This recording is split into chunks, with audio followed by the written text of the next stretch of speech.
don't worry, I'm not one of those YouTube idiots who doesn't know what he's talking about. I'm not gonna tell you that Minish Cap goes first in the Zelda timeline cause that's where Link gets his hat. Cause that's not true. And I'm not gonna tell you that the Oracle games don't really go in the timeline cause they don't really matter, they didn't happen. Cause that's not true either. I've done the homework, I've done all the research, I know the timeline. Everything I put in my timeline I have proof to back up, so there's no flaws in this. So first off, if you know what you're talking about in the Zelda timeline, the first thing that happens, Hyrule was created by the three goddesses. When they leave behind the golden power of the Triforce, and there's a great civil war that breaks out over who's gonna get the Triforce. In one of the attacks, a mother flees with her baby into the forest, and the mom dies in the forest, and the baby is taken care of by the Great Dooku Tree. And of course, the baby is Link, and this starts the Ocarina of Time. Now, what's weird about the Ocarina of Time is there's a time paradox created, or if you want to look at it simply, an alternate ending to this game. One of the main enemies, Ganondorf, gets sealed away 2 different ways, and comes back 2 different ways. Basically, there's an ending for the future and an ending for the past. I'm gonna go for the adult timeline first, so when Link goes in the future, Ganondorf was sealed into the Dark Realm, and Link was sent back in time. Now, centuries after that, a different Link has to stop Ganon from breaking through the Dark Realm in the future, and this would be the Link to the Past.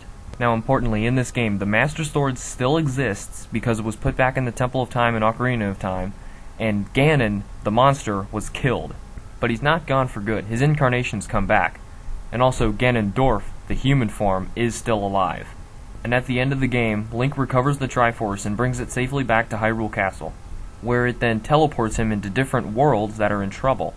And these 2 worlds would be in the Oracle of the Seasons and Oracle of the Ages.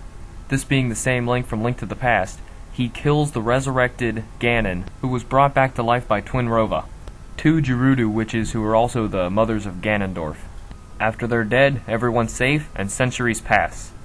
Until Ganondorf has his power to return back to Hyrule and try and take over, and there's no Link to stop him. To keep Ganondorf from corrupting Hyrule, the goddesses flood the entire country of Hyrule just to keep him away from it. Ganondorf knows that if he can recover the Triforce, he can wish all the water away and become the ruler of Hyrule as he wishes. And this starts the events of the Wind Waker with a completely different Link. This Link prevents Ganondorf from recovering the entire Triforce and turns Ganondorf to stone with the Master Sword, killing him as he's crushed under the waves of the sea.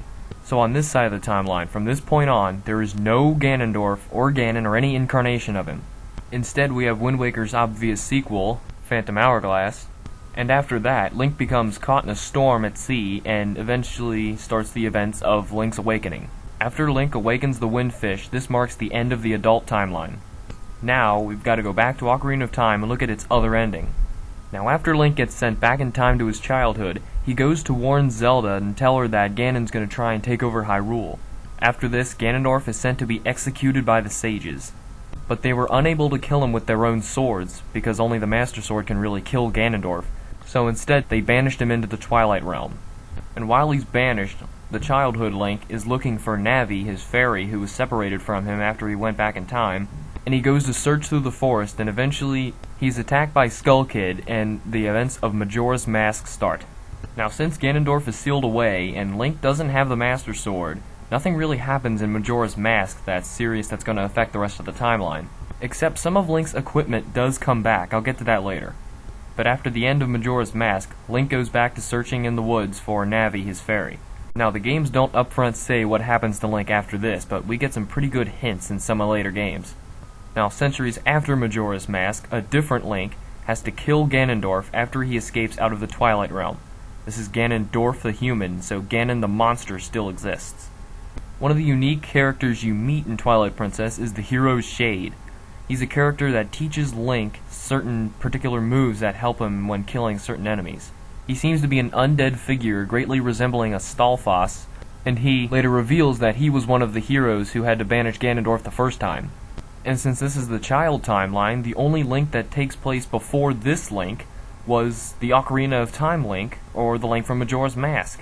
Somehow, after going into the forest searching for Navi, he must have been killed in the Lost Woods, because when Hylians are killed in the Lost Woods, they become a Stalfos, which is what the hero's Shade greatly resembles. Except, the only differences are with his equipment. He has the gilded sword, which is what the Majora's Mask Link had, and he has a dirtied up version of the mirror shield from Majora's Mask.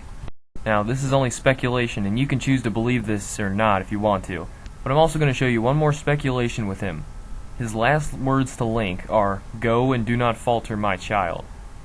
He could have been referring to Link as his student, but as many other people believe, he could be his son. Which would make sense, one Link is the other Link's father, but who's his mother? Well, the only woman Link knew that didn't turn into a sage was Milan from Lon Lon Ranch. It sounds a little weird, but how come the Twilight Princess Link was a rancher? And how come he had the adult version of Epona? Both of those things would easily make sense if Link's mother was Milan. But once again, that's just speculation. Let's get back to the timeline. If there is another Legend of Zelda Wii game that's coming out, it would go after Twilight Princess in the timeline. That is, if it's a direct sequel. If it's not, I'll have to get back to you on where it goes. But after that, centuries pass, and then the events of Minish Cap go by. Now in this game, the Master Sword, also called the Picori Blade, is destroyed, and it's reforged as the Four Sword. So from this point on, the Master Sword does not exist, and the Four Sword does.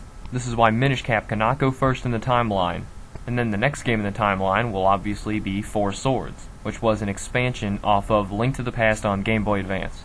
Now some people say that the Link from Four Swords Adventures on the GameCube was a different Link from the one from Four Swords, and it doesn't really matter, they go in the same order in the timeline anyway.